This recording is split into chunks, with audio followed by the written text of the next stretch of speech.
Hi everyone, so in this video what I want to talk about is for things to change you have to change. Now as we're in a public space, you're probably aware that there's probably going to be noise. Now intentionally I've moved because I was sitting on a nice bench making these videos and then someone came past, and you know what happens because people see that you're recording in a park and the first thing they do, especially kids, is to try and beep their horn on their bike or shout and that sort of thing. So do you know what?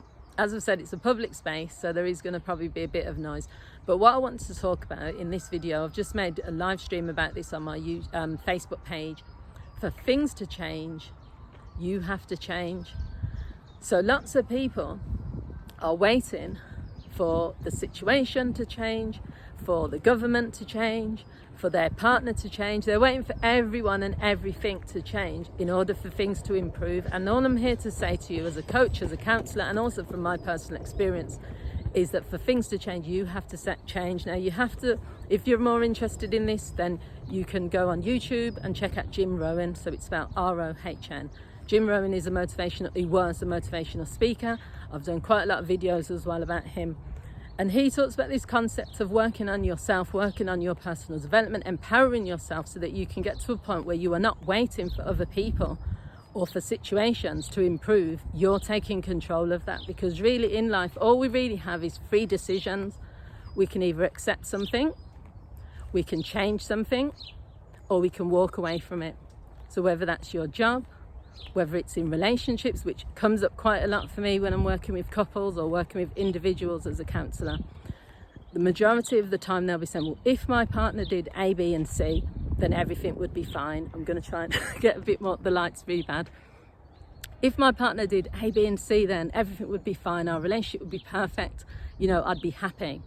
But what you have to realise is if you're putting your hopes, dreams, emotions, experiences, or you're waiting for someone else to do something before things change, then you're losing all of your power. Whereas if you said, you know what, if this situation doesn't improve with my job, I'm going to decide to either accept it and stay there, which lots of people do, or I'm going to decide to leave, or I'm going to walk away from this job, which is leaving. So you have to, I can give you two examples. Let me give you two concrete examples of how I've implemented this into my life. So I'm from a big family, so there used to be 9 of us siblings. There's 8 of us now. I'm also, someone who had my mum was, I'd say she used to be quite critical. She would class it as being that's her personality, she might have a little bit of criticism about this, that and the other. Once you decide to react to those situations, which is what I always did, I was like, why can't my sister be like this? Or why can't my mum be less critical? Or why is this always happening? And then what ends up happening is you get caught in a cycle of trying to hope, wish, pray, or wait for this person to change or do things differently so that you can feel happy or so that you don't react. Whereas when I said to myself, they might never stop being like that, but I can change how I react to it. So then it became about reframing. So this is the key point really before I end this live stream. It's not a live stream, before I end this video. Reframing means that you look at the same situation from a different perspective.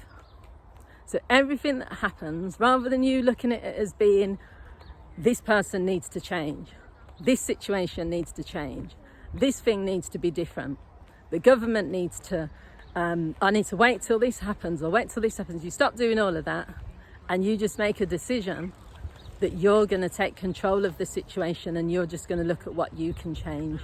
You're going to reframe it. So you're going to say, I'm not going to react anymore. I'm not going to wait anymore, or I'm going to accept this situation now. Whatever it is, you take control. So that's what reframing is. It's just looking at it differently and then making a decision. So I will talk about this more in detail because I think I've kind of touched on it, but you could go deeper with it as well. And thanks for everyone for watching these live streams and these recorded videos as well all throughout May. I will continue